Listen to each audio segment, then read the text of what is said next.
This is Jackie with All Access Music Media, and I'm here with Kevin Devine on day 3 in Tennessee at Bonnaroo. Yeah, hi. Yes. Is it only one day for you? One day for me. I got in this morning at I think 8:30 in the morning. I flew out of Chapel Hill at 5:30 in the morning. So it's been a bit of a it's half dreamt day.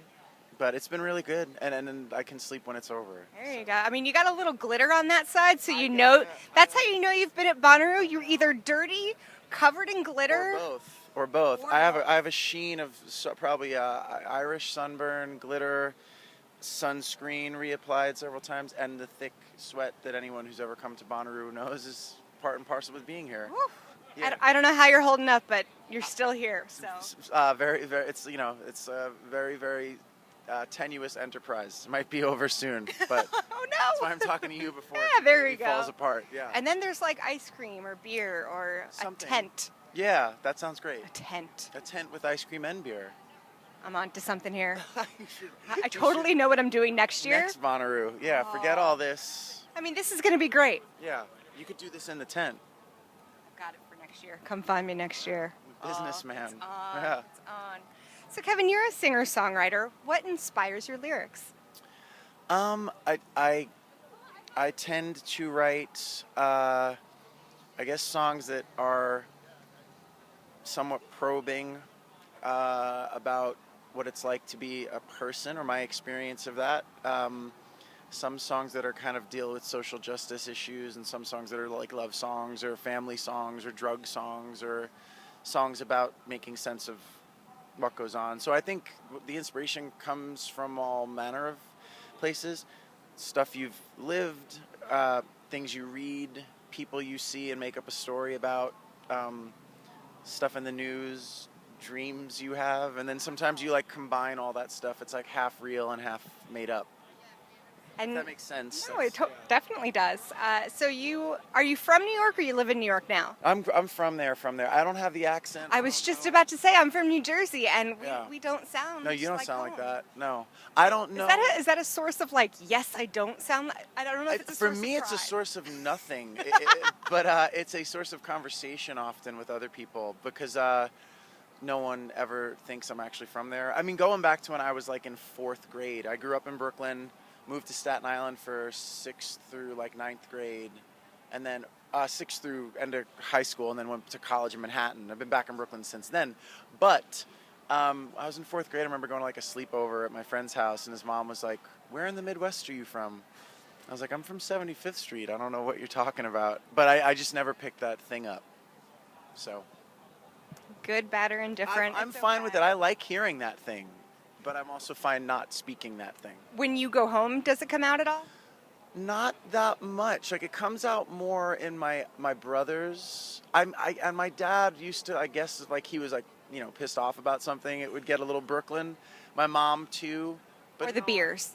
Yeah, that can bring it out. I just don't know if it ever got in there deep enough for me to even have it to access at this point. It's just not there.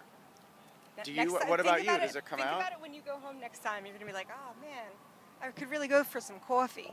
Is that it? Coffee? I don't know. Yeah, I guess that's a little bit. I can't even do it either. I can't do a fake one very well. No, it's got something to do with I like stuff that's so he says to him, I says John, that kind of thing. People say that kind of stuff. That's a good one. Yeah, but I mean, I feel like I'm acting when I do that, and I'm not a very good actor. Well, since the accent you didn't really develop, how else has Brooklyn inspired you? I mean, I was thinking about that when you were asking the question about the songwriting. I mean, I don't particularly think the sound of my music is New York music. I think of depending on what generation you're talking about, I think about a lot of different things, whether it's Lou Reed or CBGBs or Bob Dylan earlier than that, and Greenwich Village, or hip hop in the Bronx, or there's lots of things I think about that I would tie to, or TV on the radio and Yeah Yeah Yeahs and the Strokes. I don't think my music sounds like where I'm from, but I think maybe the way I write is influenced by it because there's 10 million people walking around, and there's all these stories in every window, and that's a cliche, but it's true, and I think it inspires that sort of reflective quality in the songwriting. Maybe. Absolutely. There's so many people there. How can you not be inspired by them all? And it's also a lonely place sometimes in a good way. Like, it's a place where you can be surrounded by millions of people, but still people kind of can be anonymous there. So I think that comes through sometimes in the songwriting too. So. Is there one song of yours that best represents your sound? I don't know. I always feel like I'm the worst person to answer that kind of question because I think I'm I too need to ask a close to fan. it. I think maybe because I feel like my stuff, like some of my favorite songs that I've written or whatever, are not ones that are like our most popular songs. There's ones that are like close to my heart that people are like, yeah, that's fine, but I'm like, oh, I really like that one. So I think that, but I mean, people would probably say there's a song called Brother's Blood from a record called Brother's Blood, and I think it might sit in the middle nexus point of all the different kind of styles that we play, because I got some stuff that's pretty folky and even a little bit of country.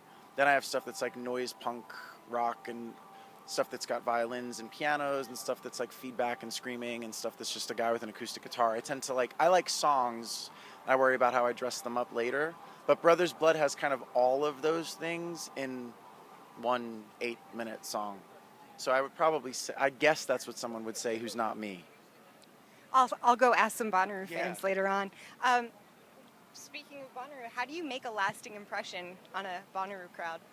I mean, I think that someone like me, realistically, you come and play this thing and it's kind of like the victory is being asked to come play it. I do everything I do pretty, whatever this word means or doesn't mean, but independently. We were self-released these last 2 records through a crowdfunding campaign. And so to get asked to come play Bonnaroo from where we are is like that you've already sort of won. And I think that getting up there and honoring that experience, but also like playing like you belong there, because I think we do belong here. I don't think it's like a charity case that they asked us to play. So for like the show we played this afternoon was like, we've continued to increasingly have better experiences at festivals where like I don't know how it's going to go, and then I get up to play and the crowd is like small tent but full, overflowing, and they're like really effusive and vocal and generous with their affection, and that certainly made a lasting impression on me. I thought the show was kind of a landmark in some respects, because there's also like a million things these people could be choosing to do that hour, and they like a couple thousand people chose to watch your band play. So I hope I had the same or some kind of similar impact on them, but they made an impact on us. We were all really stoked afterwards. And you mentioned releasing albums on a crowdfunding source. Which one did you use? We did Kickstarter, and it was really kind of amazing. We had I had a year-long debate with myself about doing it for a number of reasons. Lots of bands do. Yeah, I think it makes sense to me. I think, it's kind of there's a lot of ways it could go wrong, and there's only really 1 or 2 ways it could go right. And so we ended up I wanted to make 2 records, one that was sort of more like a punk rock record, or whatever my version of that is, and one that was more like a sort of folk rock record. And we tried to raise $50,000 to make, produce, manufacture, release both. And I had to walk away from my computer. I really didn't know if we were going to do it, and very public failure if it doesn't work. And we raised $61,000 the first day. We ended up at 114 or 115 or something. So it was actually in some minor way historically successful. Their statistics bear out that it's one of the best Kickstarter music campaigns they've had. And so I had a really wonderful experience with it. And then the records have been the best received records of my career, and the tours have been really successful in our way, in our small world. So I had all of that fear or whatever was kind of eradicated within 12 hours of it being put up. Yes, it's still amazing to me. That was February of 2013, and I haven't totally gotten over it. Every time it comes up, I'm like, yeah, I still have nothing smart to say about that besides it was mind-blowing. So, incredible. And we're still touring the records, and we'll be touring them into next year, and that's an amazing thing too, considering I keep forgetting we're at a thing like Bonnaroo, and I have to be reminded, or I'm like, oh yeah, we're not on a record label or anything like that, and we're playing the equivalent of whatever a sold out tent would be on the back of this project. We really did, me and like 6 other people across the world, you know? So it's a testament to the audience, and it's a testament to the changing music industry, and I feel really lucky. More power to you. That is amazing. You mentioned that some of your songs are more punk-based and socially conscious. Are there any causes or charities that you work with or care about or would like to work with in the future? We did some stuff around Hurricane Sandy in New York with Occupy Sandy.